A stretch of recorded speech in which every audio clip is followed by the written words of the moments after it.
पहले UP police officers के बीच में और हरियाणा के पुलिस ऑफिसर्स के बीच में सोनीपत में मीटिंग हुई थी। और आज जो हमारे बॉर्डरिंग डिस्ट्रिक्ट्स हैं जैसे सहारनपुर है और शामली है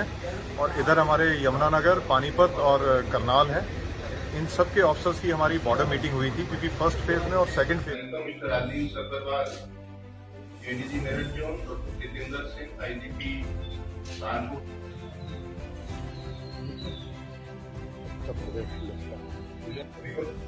We'll take care of all these issues, sir, about the border, about various crimes which are enter the state, and about various criminals who are doing crime.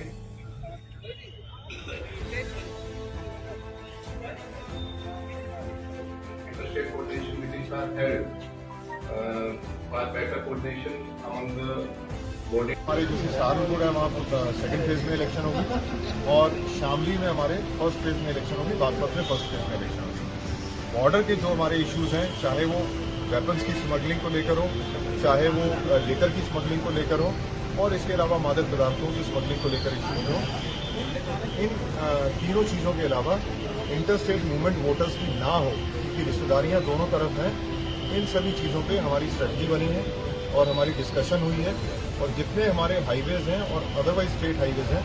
उन पे हम किस तरह से पिकेटिंग करेंगे, किस तरह से चेकिंग करेंगे और जो हमारे नदी के रास्ते हैं इस समय क्योंकि पानी बहुत कम है यमुना नदी में, उसको हम किस तरह से पेट्रोल करेंगे और किस तरह से आपस में सारी गतिविधियों को कोऑर्डिनेट करेंगे, उसी पर डिस्कशन हुई। पहले एसओ इंस्पेक्टर्स के लेवल पे मीटिंग्स हो चुकी हैं, एसपीज के लेवल पे मीटिंग्स हो चुकी हैं। आज एडीजी मेरठ के द्वारा और इधर आईजी मैम के द्वारा मीटिंग करनी थी,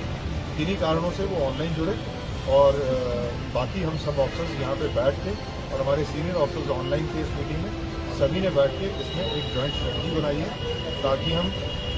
इंसिडेंट फ्री इलेक्शंस करवा पाएँ और फ्री एंड फेयर इलेक्शन वहाँ पे करवा पाएँ। तो ये सर ये इलेक्शन तक की मीटिंग थी या आगे भी इसके बाद भी चलता रहेगा?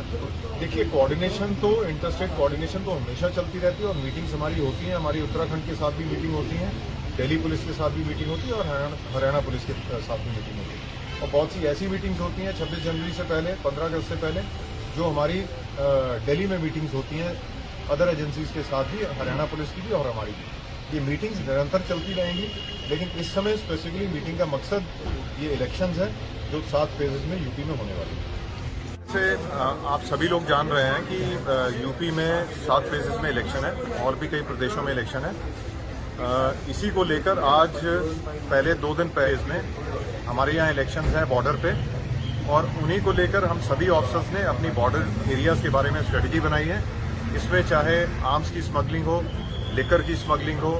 या मादक पदार्थों की स्मगलिंग, और इसके अलावा जो हमारे क्षेत्रों के क्रिमिनल्स हैं जो दूसरे क्षेत्र में जाके क्राइम करते हैं और जो इंटरस्टेट गैंग्स चलाते हैं, उनके खिलाफ किस तरह से प्रभावी कार्रवाई की जाए और कहाँ कहाँ पे हमें जॉइंट पिकेट्स लगानी है, इन सब चीज़ों पे डिस्कशन हुई है। और हम दोनों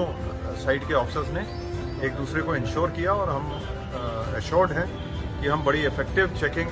बॉर्डर एरिया में करके ये इंश्योर करेंगे किसी भी हालत में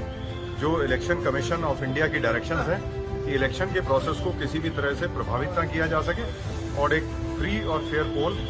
इस समय यूपी के इलेक्शंस में और उत्तराखंड के इलेक्शंस में रहे। सर, जैसे बताया कि आपने जो गुंडा तत्व उनको रोकने के लिए प्रयास किए जा रहे हैं, तो किस प्रकार के प्रयास रहेंगे? कोई नाकेबंदी की जाएगी, कुछ गुप्तचर विभाग में जाएंगे, कैसे? देखिए, हम लोग एक तो जो हमारे डेजिग्नेटेड रूट्स हैं, जो हमारे हाईवेज हैं या हमारी सक्रिय रोड्स हैं, उसके अलावा वहाँ पे भी हमारी डेजिग्नेटेड पिकेट्स होंगी, राउंड द क्लॉक होंगी। तो हमने टाइमलाइन डिसाइड की है कब से हम पिकेटिंग शुरू करेंगे 26 जनवरी के बाद। और उसके अलावा जो हमारे साइड के गन हाउसेज हैं, उस साइड के गन हाउसेज हैं या हमारी लिकर शॉप्स हैं या हमारे लिकर गोडाउन्स हैं, उन सब की चेकिंग किस तरह से करनी है और जो हमारे ऑलरेडी बेल पे छूटे हुए अपराधी हैं जो इंटरस्टेट क्राइम करते हैं, उनके खिलाफ प्रभावी कार्रवाई करने को लेकर हम ये इंश्योर करेंगे। और जो हमारे नदी के रास्ते भी है, क्योंकि इस समय नदी पे यमुना में पानी कम है, उसको हम कैसे मैन करेंगे, ऑल्टरनेटिवली कैसे वहाँ पे पेट्रोलिंग करेंगे, इन सभी स्ट्रेटजीज पे हम लोगों की आपस में बात हुई है। सर, चुनाव को लेकर कितने अधिकारी तैनात रहेंगे?